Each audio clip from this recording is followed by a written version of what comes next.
This is a Wheel of Fortune, and I made the first one about 6 years ago, and it has become the most popular student project that I have. Every year, at least 20 kids make a Wheel of Fortune, and they're a lot of fun, and the kids can change it however they want. They can put whatever words they want on there, and they just love the Wheel of Fortune.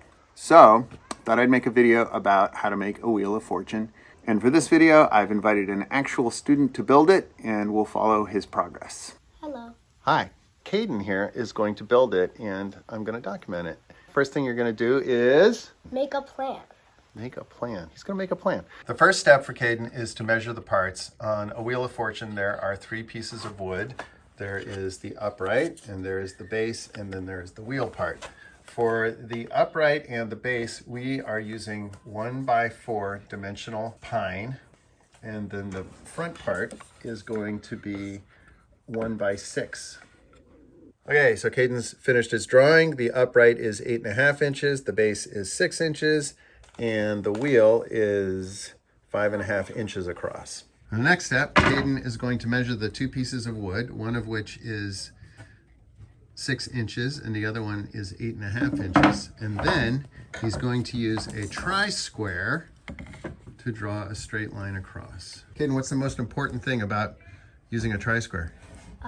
Is to have this back be fully lined up with your wood, so Keep it's not the tilted handle next to the wood. Very good.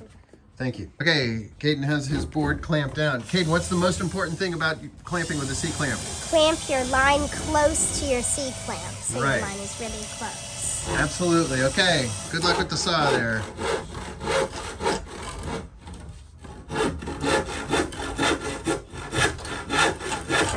It's making some starter cuts. All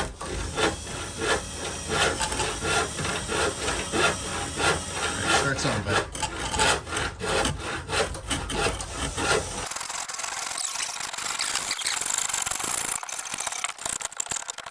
You can do it! You can do it! There you go. Yay. Okay, do the other one, and don't swing the saw around. Caden has cut his 2 pieces of wood for the base and the back, and now he's going to draw the circle using a... compass. A compass. Let's see your compass skills. Try dragging it the other way to get the upper right-hand corner. There you go. Can you see it all the way around? Nice. And the center point also becomes the center of the Wheel of Fortune. Caden's ready to cut out the circle now. Usually kids do it with a coping saw, but Caden's pretty good with the jigsaw. So here he is over here. He's being very, very safe, keeping his fingers away from the blade. Proceed.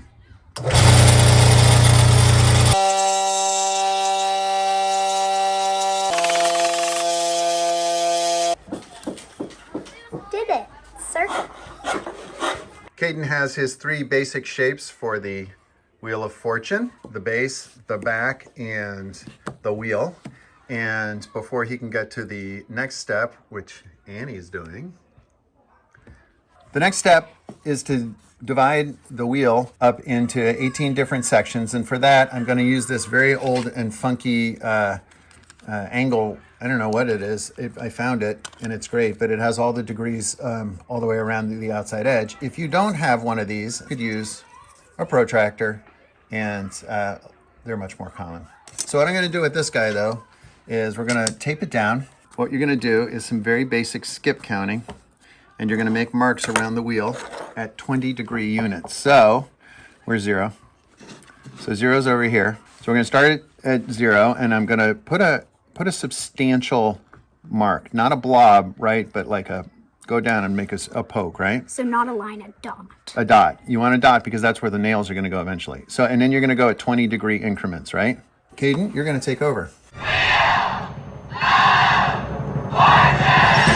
The next step for Caden is to draw the lines to separate the pieces of the pie. You're going to draw a line that goes all the way across from one dot to the other side, but the rule is it has to go through the center, because this is something that like kids always mess up when they're doing this. Is like, let's say they're going to go from the side, but they'll do that. They're going from one dot to the other, but they're not going through the middle.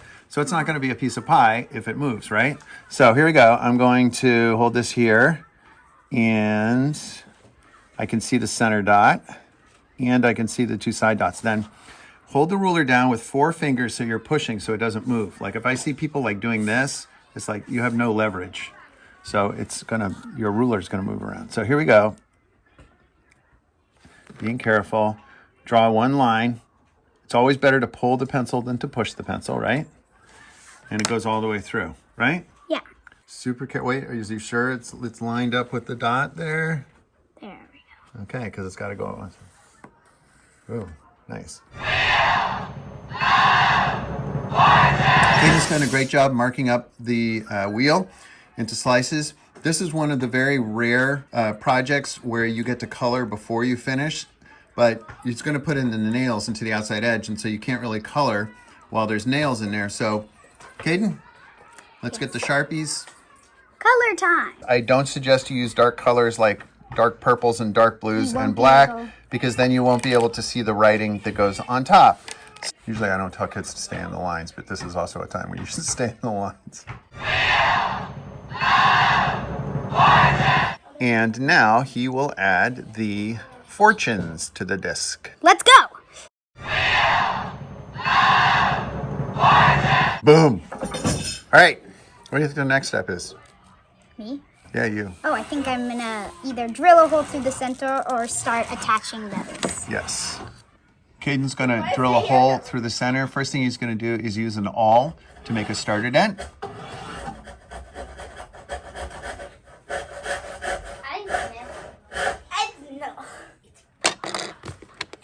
And now he's going to drill through. There you go.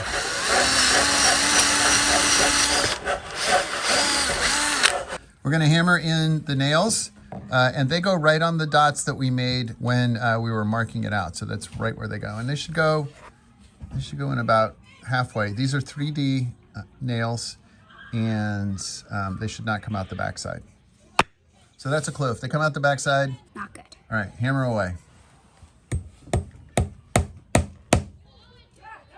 Okay. I want you to maybe stand up. I want you to hold the hammer sideways, okay? So you're going straight down. There you go.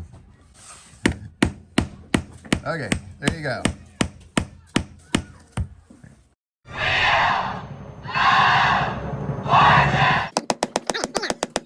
Extreme close-up, extreme close-up. Now comes the time to attach the two pieces together. We have a system here in the projects lab called How to Attach Sides, and this tells you step-by-step process of how to attach sides. So what's the first thing? Number 1. It says trace inside edge. Okay, so I'll hold this here, and you can trace. In this case, since it's not on the corner, we're going to trace both sides, the inside and the back side. Nice. What is step 2? Estimate midline. Can you estimate the midline? It's probably right about. Let me see. Very nice. Look at that. So the midline is halfway in between the two outside lines. And then what? What's step number 3? Make crosshairs. Yeah, so the crosshairs are where you're going to put the screws through. They should be about 3/4 of an inch from each side. You can either use a ruler or estimate. Hey. Sorry I'm late. Okay, and then what's step number 4? Step number 4 is make a starter dent with an awl. And you happen to have an awl, so make a starter dent. Of course, one of them is right in the middle of the knot there, so you can go. Can you get in there? Okay, great. And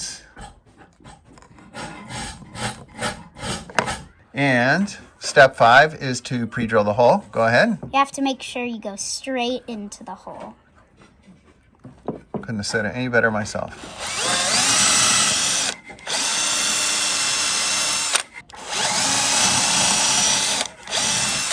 Okay, and countersink.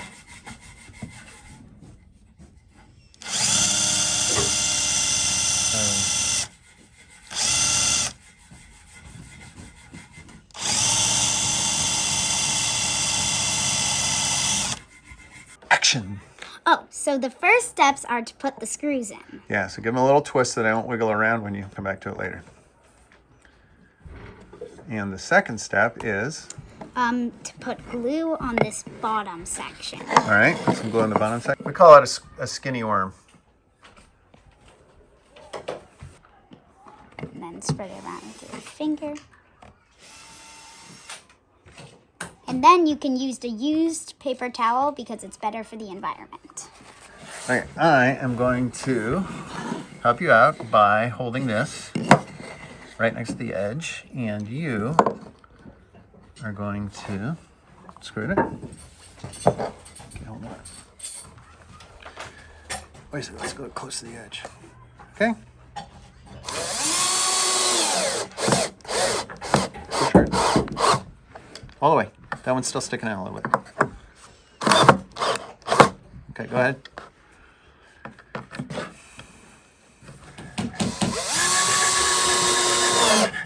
The next step of the process is to draw the Wheel of Fortune above the wheel, because once you attach the wheel, it's really hard to do the artwork up here. So what we're going to do is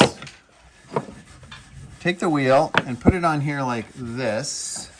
Just kind of draw a loose line here. And so now when you do your artwork for Wheel of Fortune, it has to be above this line. That way you'll be able to see. Okay? Okay. All right. All right, we moved outside because it's too noisy inside the projects lab, but outside the projects lab, it's pretty noisy too. We're in the very final stages of the Wheel of Fortune build. Woohoo! Woohoo! Thank you. We have a 1 5/8 inch screw with a tiny washer on it, and that's going to go through the front of the wheel. And then on the back side of the wheel, I'm going to add 2 tiny washers. And this will allow the wheel to spin freely. And then we're going to position it in the middle.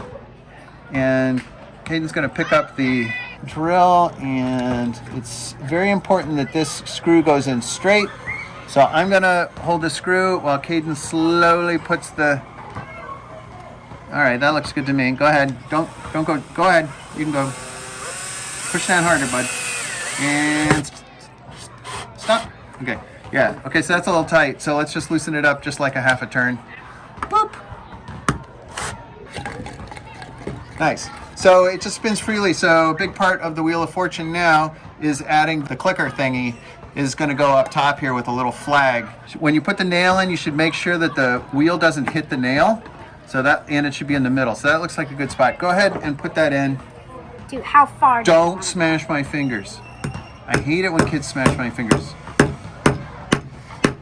Keep going. Keep going. Give it a big whack. Stop. Yeah. All right. And then I just got a little piece of painter's tape to make the flag. Clicker. And the flag should be long enough to go over the top of the nail. It should not hit the wheel, and it should be long enough to fit in there. And then I'm just going to clean up the flag by giving it a little snip at the end. And We did so it. the flag should be just long enough so it hits the nails, and the flag is not touching the wood. So why don't you give it a spin? Yeah. You should ask. You should ask a question. Oh. What should I do right now?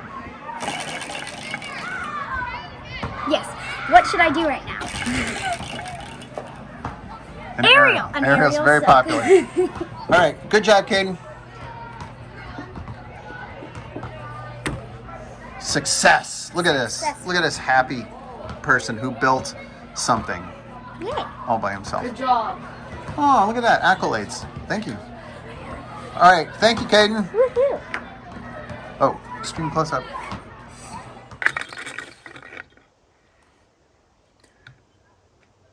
Thanks for watching Everyday Creative. And remember, if you take advice from a piece of wood, you get what you deserve.